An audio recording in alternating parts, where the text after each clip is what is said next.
Today is the third and final lecture for Haridas Chaudhuri's book Integral Yoga, The Concept of Harmonious and Creative Living. Today's lecture will consider the last three chapters of this book, which constitute the philosophy of integral yoga and two chapters on meditation. In considering the philosophy of integral yoga, Haridas Chaudhuri first starts with trying to define what it is not, and looking at a variety of philosophical ideologies that have prevailed in human thought. And as one might expect, as with all ideologies, each one of these is a kind of reduction. It tries to reduce all of reality in terms of a single principle. So he starts with materialism. Materialism, of course, is the principal paradigm of understanding and of experience in our times. Modern times are a normalization of materialism, which means that what is fundamental to reality is matter and all the material objects that we encounter, including ourselves, fundamentally reduced to our physical reality. Now, this in itself, as an ism, is actually partly mental. So when we say materialism, what we mean is the mental ideology of matter as a discrete, separate reality, a reality of separateness. Objects are distinct, discrete, isolated, and separate based on a world of atoms or subatomic particles that are themselves discrete, separate, and come into relation with each other. So that kind of reality is one in which we assume the basis of our sense perception of things in the world to be the fundamental reality. We assume that that is what we have to hold as common experience for all human beings. Anything else is either a belief system or a tradition. This in itself is also a belief system, but it is taken to be the normative belief system of our times since the 16th to 17th centuries. This has had profound influence and impact on all of humanity for the entire world in our times. Our normal way of looking at things, even if we believe in other forms of reality, is a materialistic understanding.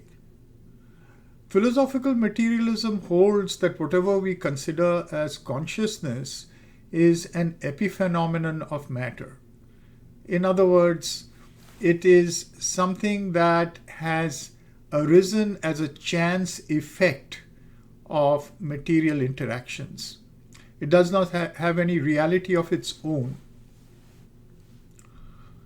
Now, in today's world, these ideas have been challenged. From the very beginning of the 20th century, physics itself, which one might consider to be the principal method of inquiry into materialism, has encountered paradoxical and what one might call weird phenomena in its attempt to get to the bottom of what are the ultimate particles of matter. This has been encountered, for example, in quantum physics. And as a result, our description of the world as a material world has come into question. But still, by and large, our macroscopic experience of the world continues to be described in terms of discrete material objects separated and isolated in relation to one another, which is materialism. Instead of this kind of understanding of materialism, in our times, philosophically, other ways of thinking about reality have arisen. Even ways that include our common perception of matter as being normative. Even if we take that to be the real, because today humanity is focused, as I said, all over the world on a description of reality as fundamentally material. If we take that to be true, even, what arises is a question of whether that is the only truth, or whether what we call matter exhausts the understanding of matter. What is matter ultimately? Is matter something that emerges out of energy? Are particles appearances and disappearances from something that is non-material? And even if that is the case, what is energy for that matter? Is there consciousness to it?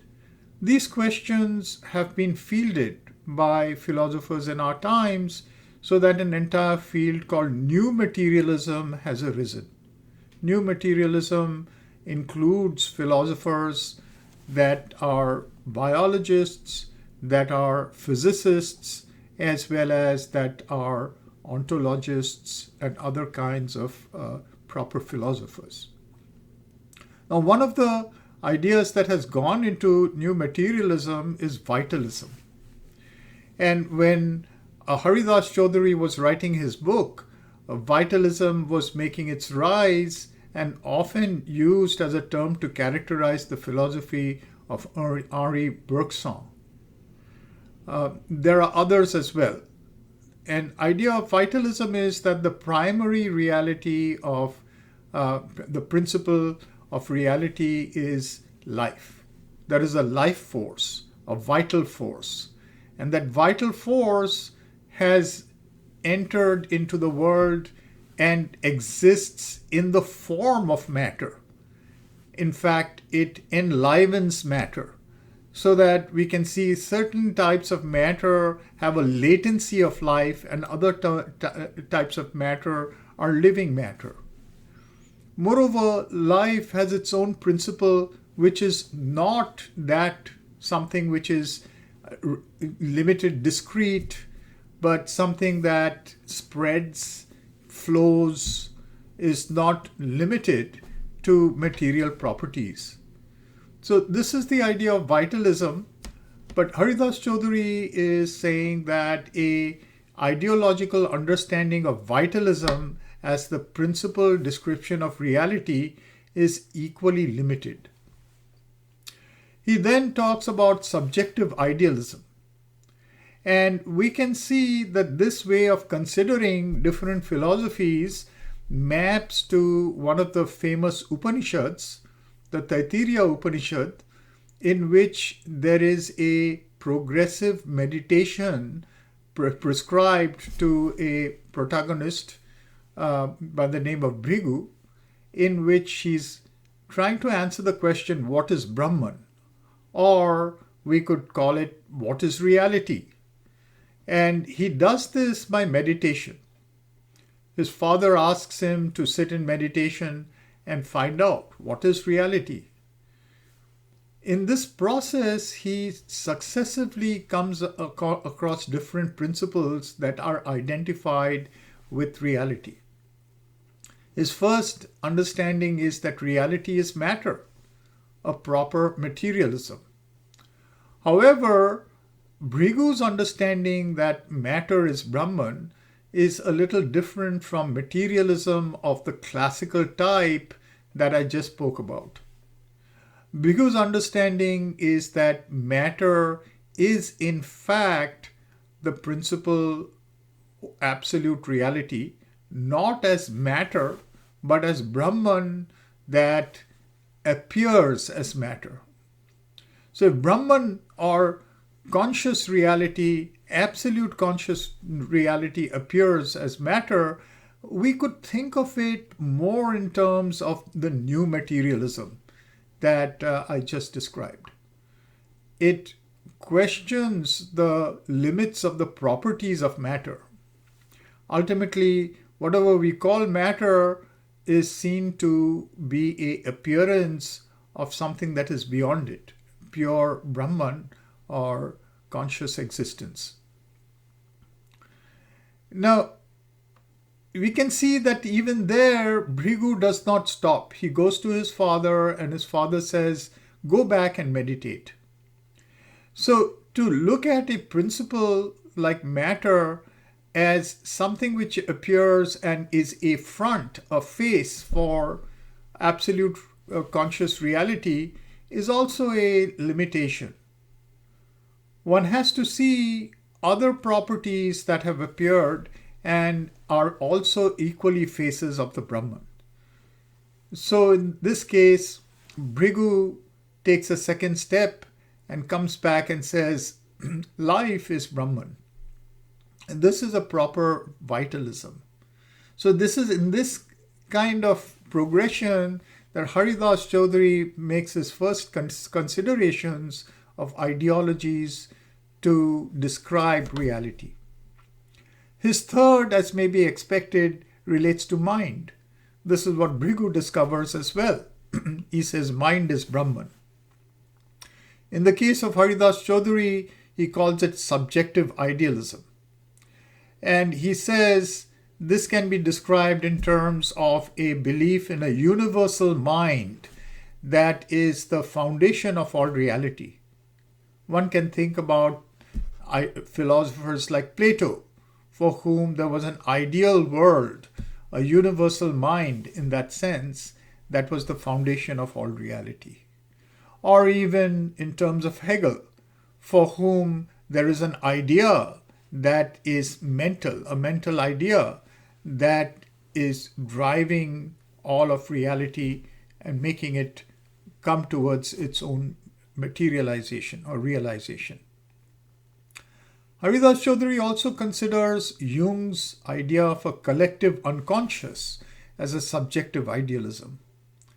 This means that a world of archetypes that are in a sense ideas with characteristics is part of the psychological determining of this universe, particularly of the lives of human beings.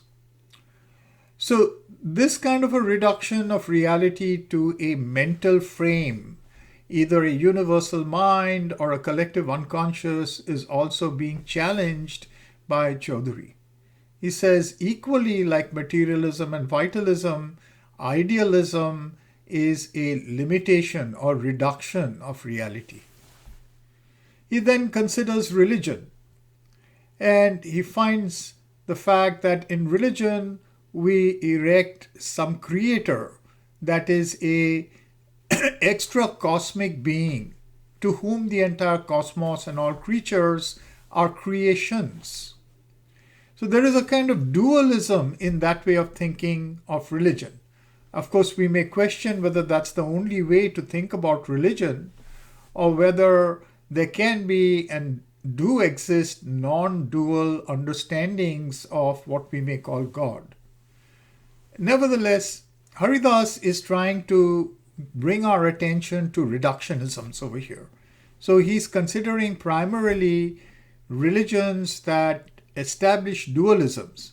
For example, the dualism of God and Word, as I said, of Creator and created, or of God and the devil, which is a good and bad kind of dualism.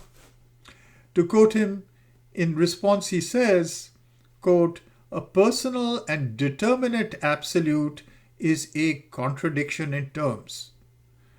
And he says, God conceived in terms of determinate qualities and powers is at best an exalted symbol of the absolute.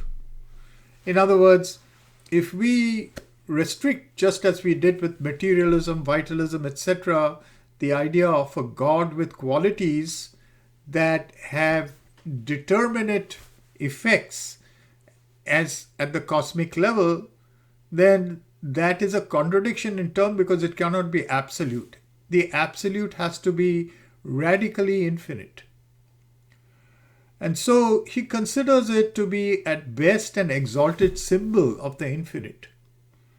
Now this idea can also be questioned, and we'll come to that at the end of his consideration of ideologies.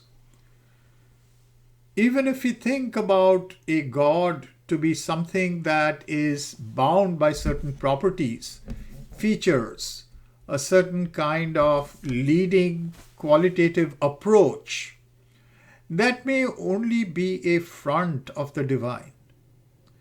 So again, we're looking at reductionisms, and Haridas Chaudhuri has to be understood as giving us a set of reduced understandings of ideology as a total description of reality.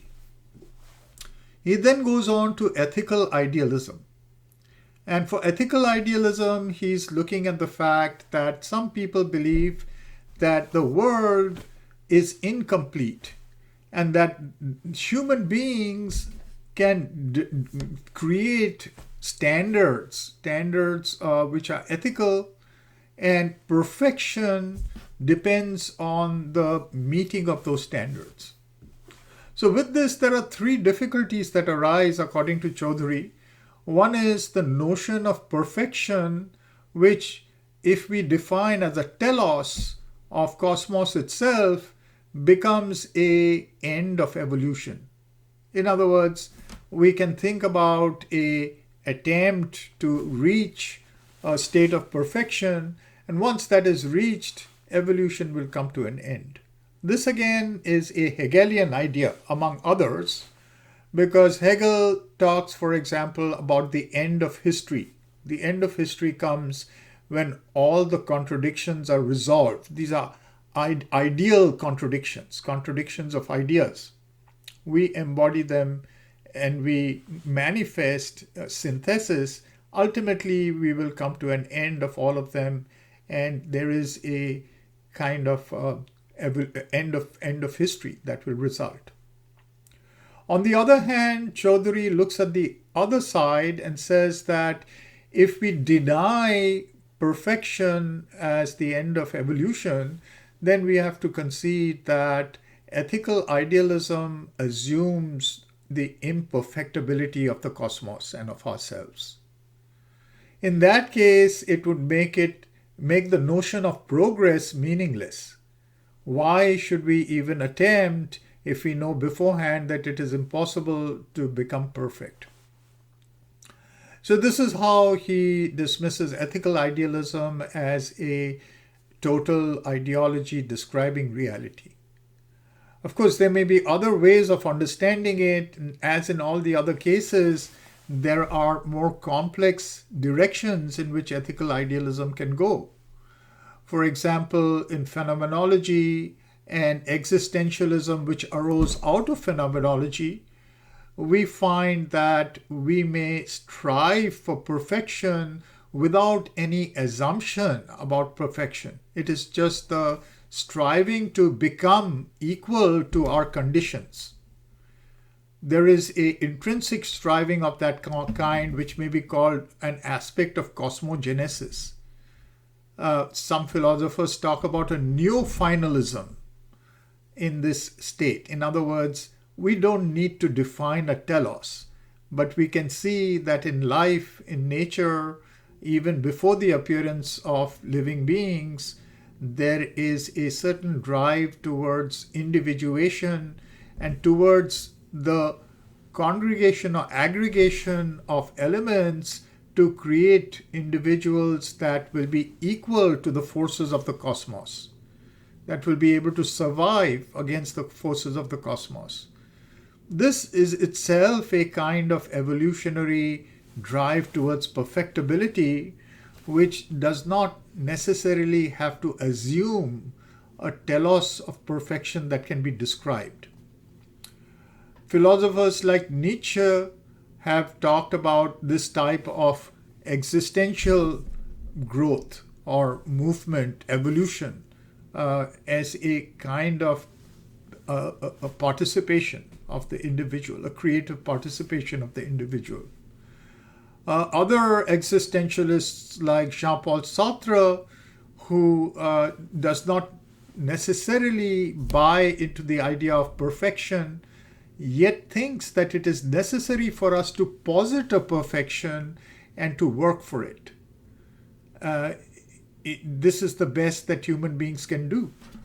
Now, one may think of it as as he says, a meaningless notion of progress, for example, through the Greek myth of Sisyphus, who was doomed in a way to carry a big rock up a mountain throughout the day, and at the end of the day, the rock would fall down and he would have to start all over again and again for eternity. This kind of an image is a extremely depressing image for the human, and that is partly what Chaudhuri is pointing to. But people like Sartre are very conscious of the image of Sisyphus and are calling for the fact that that is what constitutes heroism in the case of the human. Now, Chaudhuri goes on in his consideration of ethical idealism to point out that if we really look at evolution, we'll see that the cosmic force of evolution is amoral and supramoral. So there is a different understanding of ethics or morality that nature itself puts forward. As I said, one understanding of ethics is what sustains the drive towards becoming equal with the forces of the cosmos, not only for the individual but for the whole cosmos, all the creatures. How can this emergence of life maintain its sustenance? How can it survive against the forces that are trying to annihilate it? This may even be considered what has been called by some philosophers a negentropic drive. So that would be something supramoral. There isn't a kind of morality that is driving a prefigured understanding of the goal of evolution, but an emergence of something that creates its own standards as it emerges. Chaudhuri also says that the absolute is illogical, by which he means that just as people like Hegel are talking about an idea that is manifesting in the world and needs to be completed, bringing about an end of evolution, there is always going to be a remainder. No idea is exhaustively descriptive of the cosmos, because an element of mystery and riddle is essential to the cosmos. There is something transcendental in the cosmos that cannot be accounted for, that remains, as it were, with the laughter of the gods after we've said everything that has been said or can be said. Now, finally, in his consideration of ideologies, Chaudhuri looks at spiritual ideologies, and that will lead him to his notion of integral philosophy. But the components of a spiritual philosophy that can make up an integral philosophy are, again, in each of these cases, something that can be reductive. It can stand in for the entirety of reality. And that's what Chaudhuri is trying to tell us to avoid. So he says, for example, a non-temporal description of reality and a temporal description of reality are both limited perspectives. By non-temporal description, we mean something that's eternal, ideal, remains outside of the world of change, that we can experience or that we can be erased into out of the world, something that many philosophies that are world transcending are promoting. The Buddha, for example, from the very beginning is saying that the root cause of all suffering is temporality. It is impermanence, the fact that our experience of time does not give us anything that is stable. So it is in erasing temporality that we arrive at the non-temporal, however we may define it. We have an experience of something outside of time. Instead, we have other philosophers going back to Greek philosophers like Heraclitus, who are talking about the primacy of becoming, of temporality in the cosmos. And there, Chaudhuri is pointing out that temporality, change, becoming is a reality of the cosmos, but there is something that is permanent, that does not change. And if we don't acknowledge that, and even the transcendence of that, the ability to come out of time and know a reality that does not belong to time, then we have limited reality to the domain of time. And so Chaudhuri is going to say from this consideration, to quote him, the non-temporal is the ultimate ground of existence, but an aspect, not the totality. This is an interesting sentence that is to some extent hierarchical, in the sense that he is giving a ultimate status to the eternal, to the non-temporal as a ground of existence. But he's not willing to give to it the integral description of reality. There is a truth to what Chaudhuri is saying, because indeed whatever is a determinate description, including that of time and becoming, is a limitation, a bounding of infinity. It's a bound infinity. And reality, as Chaudhuri is conceiving it, has to be an unbound infinity. And if it is to be an unbound infinity, in other words, radically infinite, there is nothing binding it, then it cannot be temporal. It cannot be something that is bound in and by time. It has to be non-temporal, as he's saying over here. So again, we have to see that this is a ultimate ground from the viewpoint of a reductive radical freedom. Similarly, he says that since that is not the whole totality, the temporal has its own reality as well that we need to understand and know. And these are the ever-emerging values in time. Time is something that changes, but it also evolves, and new things are arising in being experienced in time. There is a certain value to that, a value of life, a value of experience, and a value of bliss, dynamic bliss, which has to be experienced as equally true, or at least in his case, as he says over here, a subsidiary reality which is part of the totality. Now, we could, and along with this, of course, he also brings up the notion of monism and pluralism. Just like we can talk about the non-temporal and the temporal, which is a description with regard to time of an absolute and a relative that is bound by time and by beginnings and ends.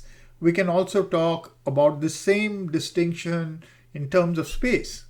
And we can say that there is a monism in which there is only one absolute being or one absolute reality. And there's a pluralism in which we experience a multiplicity that is divided, as we saw with materialism. And the two seem to be two different things. And the same kind of idea regarding the description of reality will apply to both these. Monism can be thought of as the ground of existence, but an aspect and not the totality.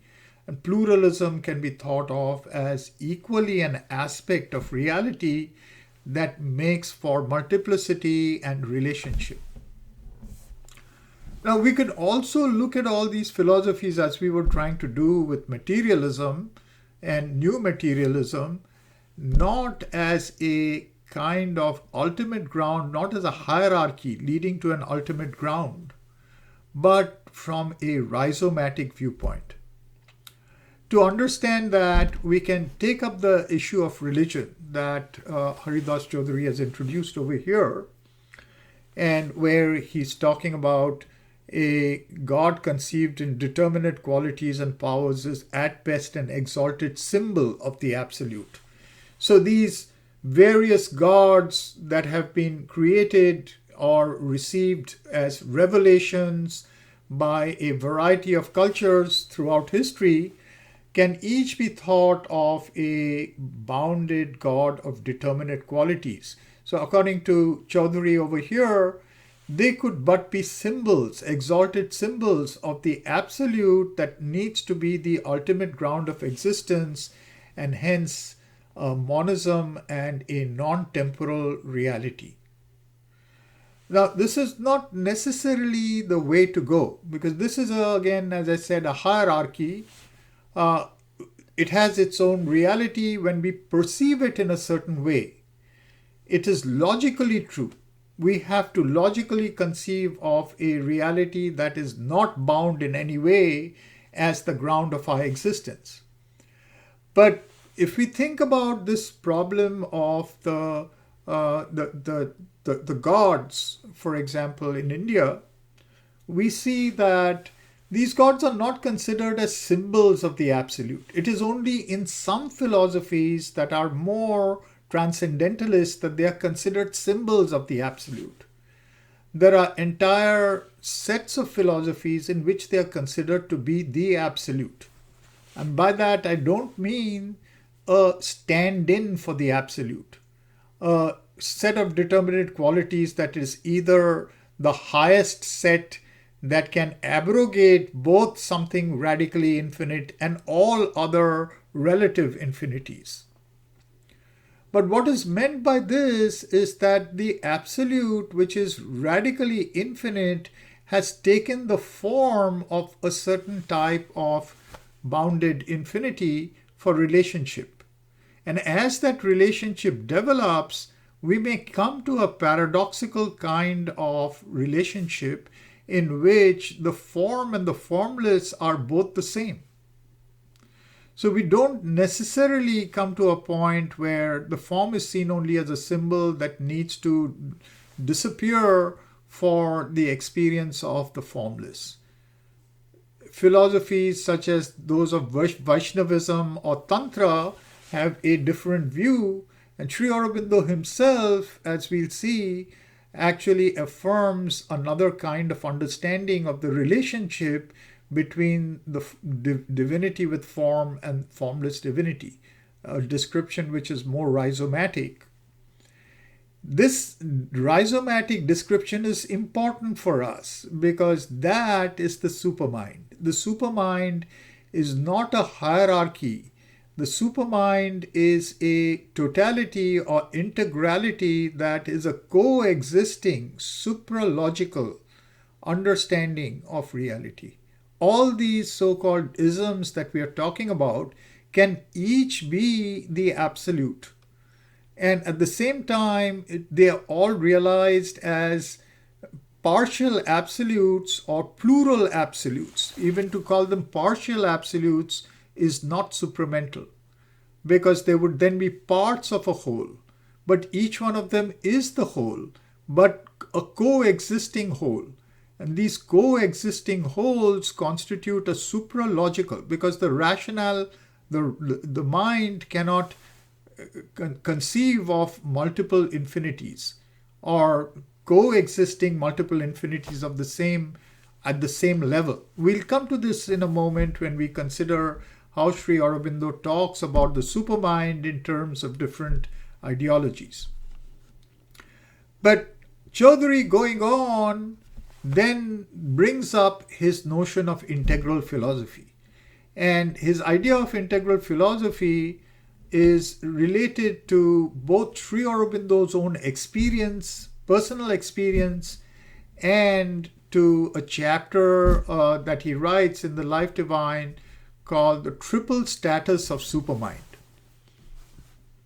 So looking at it first phenomenologically from Sri Aurobindo's own experience, he had three realizations, major realizations. The first of which he had in 1908 when he went in the middle of his nationalistic activities. He had gone to Baroda and he met with a yogi there called Lele and had a sitting in which he tried to meditate a certain form of Raja Yoga, as we'll see later in Chaudhuri's chapters when he talks about meditation. So the result of this meditation for him was what he sometimes calls nirvana and sometimes calls the silent Brahman. Now, these are, of course, terms belonging to two different traditions, the first belonging to Buddhism, and the second belonging to Vedanta, but he saw them as equivalent. He saw the unreality of the world and a certain kind of permanent, eternal, absolute that remained outside of the cosmos but was sensed as being behind it. He also called it the passive Brahman. In other words, Brahman is completely transcendental and passive in this experience.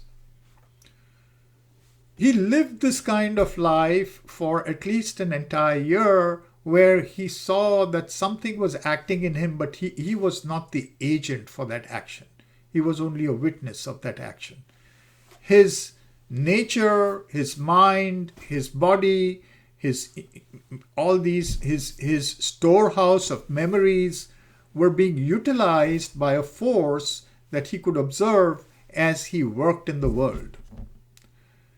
Later, he was put in jail in 1909, and there, during the 1-year period that he spent in the jail, he had another set of experiences.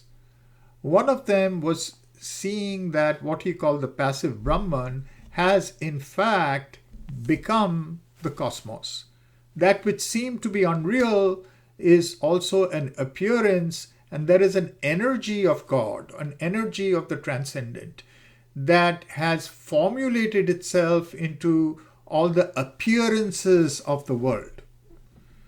This has been called Shakti in the Indian traditions, and Sri Aurobindo, bringing it back to the notion of reality and to the notion of Brahman, gives it the title or name active Brahman. So Brahman has two kinds of poises. One is extra cosmic, transcendental, and passive, and the other is cosmic, participatory, and active, as the energy that is formulating itself as the appearances of the cosmos.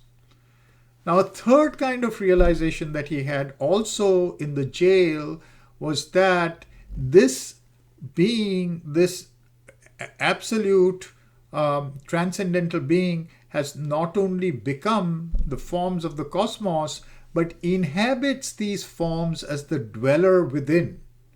He had this in terms of a theistic experience related to the being known as Krishna, towards whom he had developed a relationship, a personal relationship.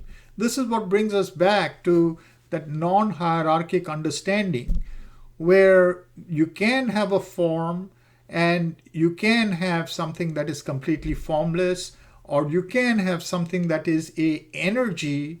At the same time, any of these is equally the primary status. So we are talking about a kind of Trinitarianism in which each of the three, the passive Brahman, the active Brahman, and the Brahman as the dweller within, that in the Upanishads is called the Atman.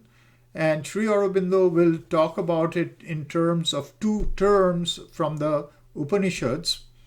Either the dweller, the self within, Antaratman, or the controller within, Antaryamin, something that is dynamic and giving the most deepest sense of a will to us, Antaryamin. Now, based on these experiences, Sri Aurobindo formulated the notion of his integral yoga, because each of these three major experiences can be had by different spiritual paths by themselves. Each one of them can be a description of reality, as Chaudhuri has pointed out, a philosophy. But each of them is partial, each of them is a certain phase of the absolute, and a integral reality would include all of these, would see all of these as one and at once, and not privilege any over the other. Each of them is equally originary. So in Chaudhuri's case, of course, he has created a bit of a hierarchy by privileging the passive Brahman, but at the same time, he's talking about the integral in terms of the need for all these three realizations at once. For him, the non-temporal dimension is equated with Shiva. So he equates each of these philosophies with certain lineages of spiritual worship or practice. The non-temporal dimension is equated by him to Shiva. And he quotes, he says, "In the absence of any sense of the non-temporal, people become dogmatic and even fanatical."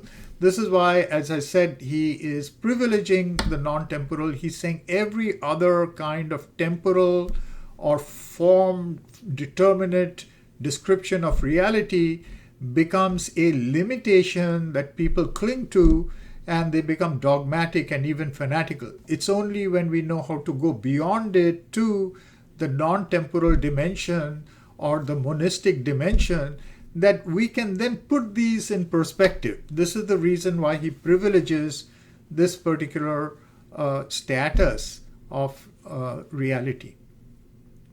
He gives us, to make his case, a parable from the Chandogya Upanishad, which was often repeated by the modern yogi Sri Ramakrishna. It's the parable of the salt doll. It says that a salt doll decided to plumb the ocean. It took a jump into the ocean. And as soon as it took the jump, it got dissolved.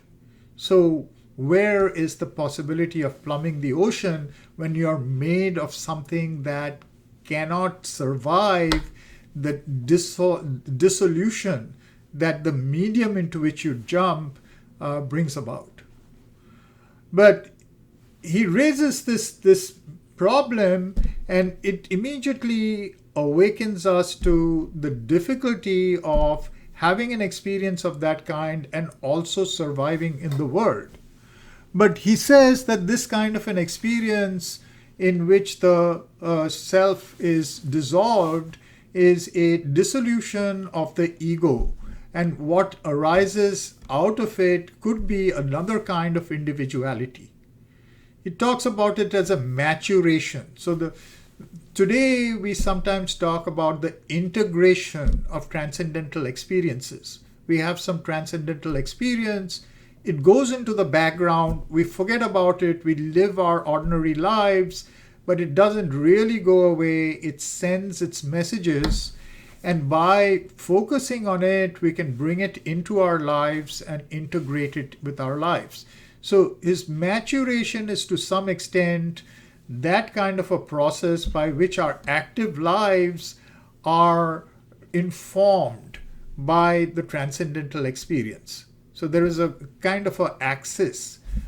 Interestingly, Carl Jung talks about a ego-self axis. And many people in later times in CIIS, including CIIS, have spoken about integral yoga in those terms, that the ego is not to be really dissolved, but the ego is to be made into that point that is strengthened and that has the ability to receive the contents of the infinite and become an actor in the world.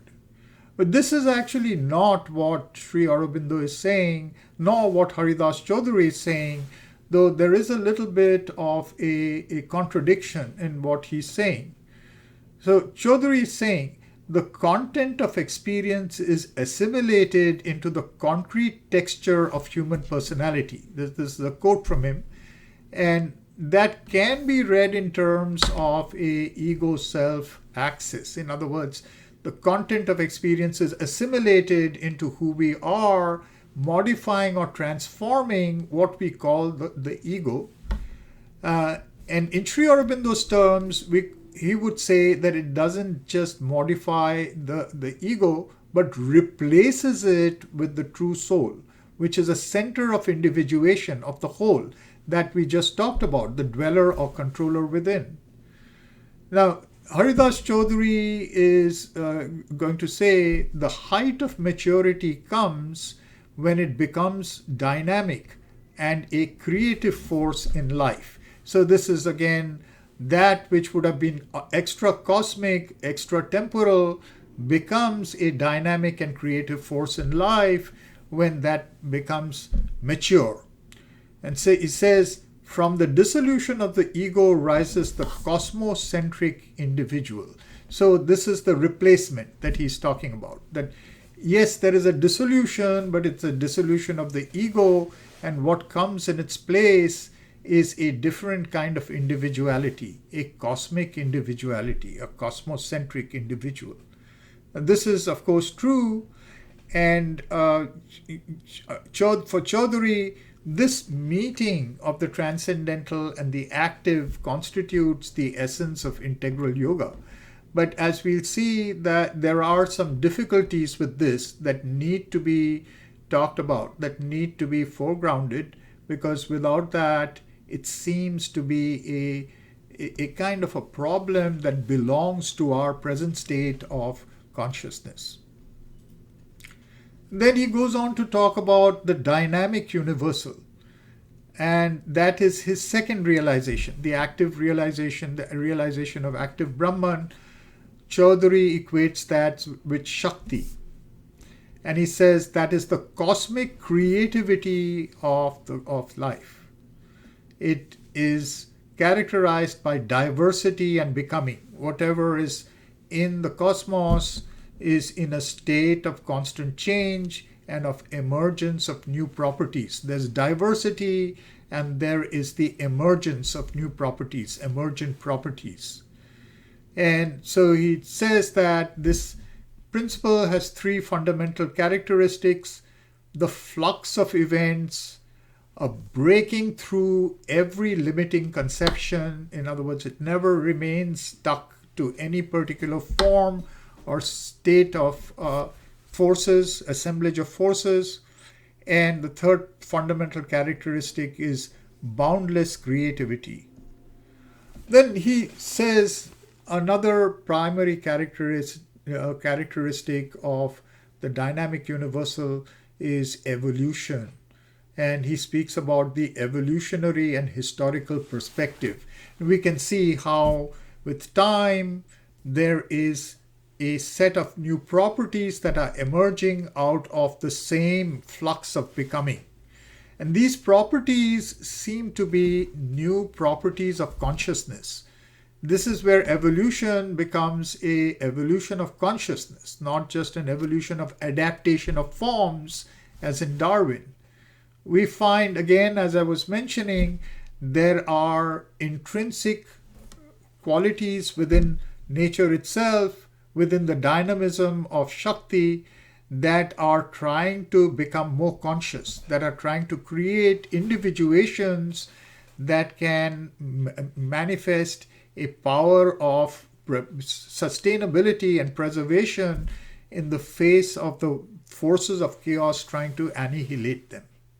So this can be considered an evolution of properties and a kind of drive towards a certain direction of individuation and cosmogenesis in the cosmos. However, if we are to say that, then we ought to allow for another principle. The dynamic universal as Shakti did not need to have caused the emergence of new heightened powers of consciousness. If there is a certain type of almost reason, one would say, to the emergence of new stadia of consciousness, then one has to think of a mind within the dynamic universal. This is the supermind, what Sri Aurobindo has called the real idea of emergence, not a mental idea that Chaudhuri has already challenged and called limited, but a supramental idea, the principle of a knowledge consciousness that is emerging through the temporal values of the dynamic universal. So Chaudhuri rightfully says that we cannot understand this unless we participate. It's not objectifiable. The evolution is not an objectifiable evolution. It is an evolution that we grasp by participating within it. It lives in us and we evolve through it and we make it evolve in our own lives. It's a very important point, and that's how the reason of life is not something that lends itself to a objectified scientific understanding or naming, but only through participation. The third principle of the integral yoga that Chaudhuri is talking about is the individual. So we have the extra-cosmic, transcendental, we have the universal energy, the Shakti. One is Shiva, the other is Shakti. And the third is the individual. And he doesn't actually relate it to any particular tradition, but interestingly, since he has gone down the track of looking at the other two principles in terms of Shiva and Shakti, within Shaivism itself, there is the notion of what is called Soma Skanda. Soma Skanda is the Trinitarian conception that he's talking about as Shaivism sees it.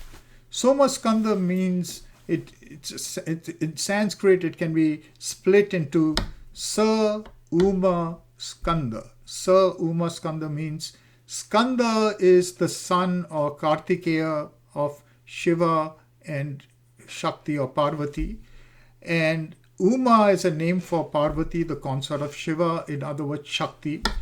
And Sa means along with, in other words, Shiva along with his Shakti and the product of that, which is the individual, the individuation that takes place due to the relationship of the transcendental and the cosmic. So in considering the individual, Chaudhuri first tries to hone in on the fact that the human individual is not a definable essence. The essence of the human is the fact that it is undefinable. And here he is in consonance with people like Nietzsche, who sees the human as a becoming between two states. It's a state that is unstable and that is participating in becoming greater than whatever it finds itself.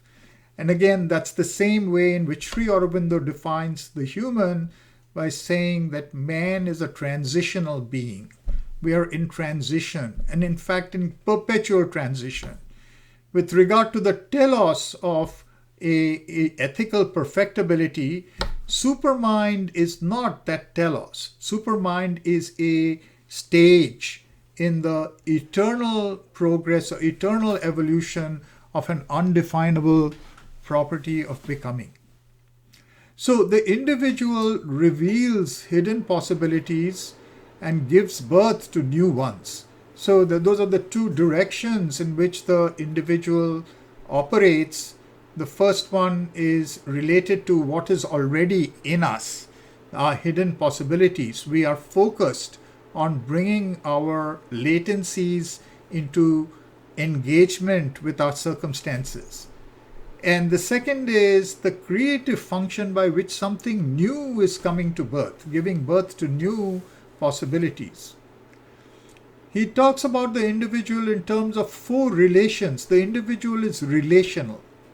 And not only is it something that is in a state of becoming, it's also in time, it's in space in a state of relationship.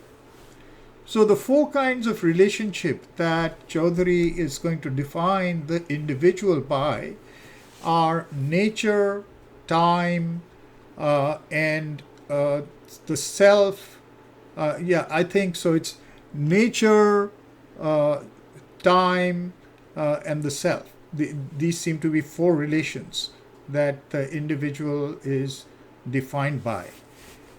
So for nature, we've already seen that the individual is in relationship with the world of nature. Here, Chaudhuri by nature is talking about not the Sanskrit idea of Prakriti, but the Western idea of nature as the Romantics saw it. In other words, we are surrounded by the manifestations of a nature that precedes human civilization. We find mountains, oceans, trees, etc., that have a reality of their own that seems to be a serene and a ecosystemic whole, so that we may come into relationship with it and have an experience of something that transcends us and is in fact infinite. But at the same time, we have a relationship with nature that is technological. And this is a very important point because Chaudhuri is, in a sense, pointing in a direction closer to our times, which are technological times, in which we find that the human has really become the transhuman or the post-human. So that kind of a disappearance of technology in the human so that we've become technologized is a danger that he's seeing in terms of our relationship with nature. One may bring to mind here the very famous essay by Heidegger, which is an essay on technology. And in this essay, Heidegger is pointing to a difference between techne and technology, the Greek idea of techne, which is really, as he calls it, a gathering. The human is in nature. And the human, through relationship with nature, is actually participating in bringing to disclosure certain properties, just as in ourselves, so in that which is around us. And it's a participatory reality. The human is not something that is mastering nature as a result, but participating with nature in the creation of a cosmic enhancement through the bringing into view of latent possibilities. So Heidegger sees the difference between the two as in the first case, in the case of technology as we experience it, a kind of mastery of nature, where there is an objectification, a separation, and a domination, which is in a sense in the colonial image. And that kind of a mastery he classifies as man as the lord of nature.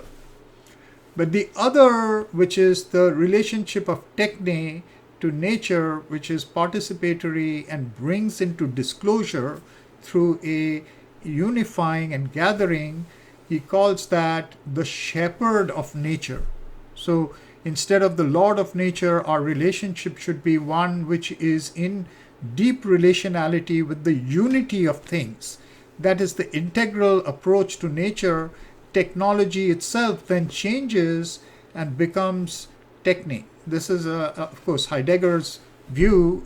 Chaudhuri doesn't talk about it, but Chaudhuri's understanding moves in that direction. There are definite hints in that direction. The other relation that Chaudhuri talks about for the individual is our relationship with time. This is, of course, a very profound relationship, because the human, on the one hand, is constantly harried by time. We are creatures of time. And Chaudhuri talks about that in terms of a kind of time imprisonment. He says we are time bound in that sense. And that's the reason why a lot of philosophies are going to make it their objective to escape from time. But he says that other philosophers, including modern philosophers, like he mentions Korzybski, Albert Korzybski. He says, define the human in terms of the relationship with time as time binding. The human is time binding rather than time bound. So, what does that mean? To be time binding means that we can interpret our existence in time.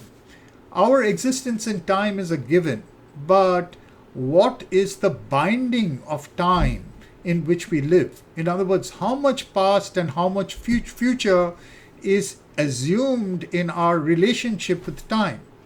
Human being has a vast relationship with space and time.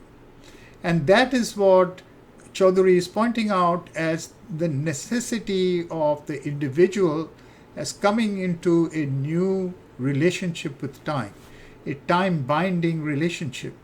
Again, one may think of philosophers like Henri Bergson, who's talking about a hierarchy of relationships with extents of time. And there are ways by which we can enlarge ourselves to be cognizant of universal time scales that we bring into our everyday experience. Here, Chaudhuri does not touch on, but it is important to point out that apart from time binding and time bound, there is a relationship with time that the individual has, which is the relationship of perpetual time. The relationship of perpetual time is contacted in the essence of the individual. Just like we were talking about, the individual ultimately is the same divine that has entered into all its self-appearances. If we are to contact that, then we experience the eternal in time, something that reincarnates in time, or something that stands outside time. So that kind of a time binding is a radical step outside of either being bound or binding some kind of large universal scale of time. It is beyond that. It's another status of time experience. The third type of experience is, I think I missed this when I was talking about the four relations, is human relationship with others in society, other humans in society. So our social existence. And society can be social existence with other humans, but as Chaudhuri points out, it extends to all creatures. In other words, there is an ecosystemic relationality that the human has. And it's important to understand it like that in our times, because otherwise our social understanding remains anthropocentric and leads to the problems that we are facing right now with regard to climate crisis, etc. Sri Aurobindo addresses the relational nature of the individual in society in his book called The Ideal of Human Unity, where he sees the fact that human beings in their evolution as collectives start from a narrow sense of us and them. So there is a small clan or tribe that distributes its sense of self among a small number of people, but other humans are considered to be not self. However, over time, there are factors like language, exchange, sharing that expand our sense of human unity. And he sees that as one of the functions of the human and of society, of civilization, moving towards the future, where we ought to come to a state of the human race as the context for every individual, not just a limited society or a national society, so that there is a expansion of the collective self in the individual to feel like a world citizen. And he says that ethical horizon of that can broaden even further to include all beings and creatures and a responsibility for all life. This, in a sense, even again rings close to Heidegger's notion of the shepherd of being. The human as the shepherd of being is relational with all other kinds of life forms, including human forms, in a participatory nature where there is an internalization of everything in the individual and a expansion of that in one's activities that are responsible. The final relationality of the individual, according to Chaudhuri, is relationship with the self. And we've already seen that the self is ultimately a universal and transcendental self. Brahman itself is a self that may be called Atman. That self, the transcendental self, has individuated or individualized itself as all the selves of all the creatures. So he talks about the power to evaluate critically, interpret our world that exists uniquely in every individual, and also a comprehensive vision that we develop through the creative spark of the eternal which is in each of us. This leads to a law of being and becoming, a swabhava and a swadharma. So this swabhava and swadharma, these terms relate again to the uniqueness of every individual. Out of the infinite possibilities of the transcendental, there is a specific deployment that has taken place in every individual. That is its uniqueness. Infinity resides in all of us, but the configuration of infinity manifesting in time is specific to every individual. That is its swabhava. And swabhava has a will to become. That is its swadharma. So these two terms that belong to the Bhagavad Gita are raised, and we'll see that they continue in this work. In concluding this chapter, I would like to read a paragraph from Sri Aurobindo where he points to the difficulty of experiencing these three radical realizations of Brahman at once. And this is something Chaudhuri does not point to, but if we are to understand what is the integral, it is important for us to understand that. And this is a quotation from Sri Aurobindo's book Synthesis of Yoga. And here I quote. He's talking about here reaching to a level of spiritual experience where all these three kinds of experiences and maybe others are experienced, but they are experienced separately and differently. He says, quote, "Here the last difficulty of mind meets the human. Its inability to hold at once the unity and the multiplicity. It is not altogether difficult to arrive at and dwell in a pure infinite, or even at the same time a perfect global experience of the existence which is consciousness, which is delight. The mind may even extend its experience of this unity to the multiplicity, so as to perceive it immanent in the universe and in each object, force, movement in the universe, or at the same time to be aware of this existence consciousness bliss containing the universe and enveloping all its objects and originating all its movements.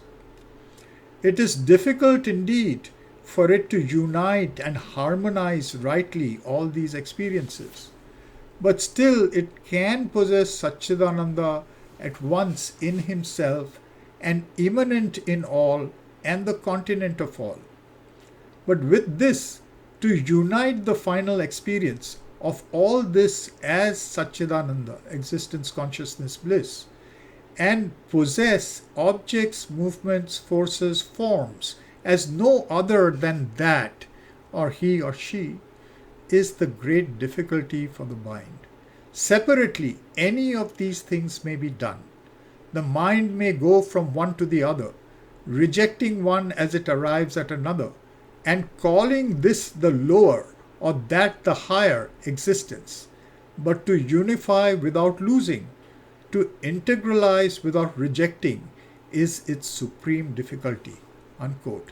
This is the difficulty that can only be overcome by entering another state of consciousness beyond the mind, which is the supermind, which is a properly rhizomatic consciousness that can give us the totality of all these otherwise disparate descriptions of reality as one.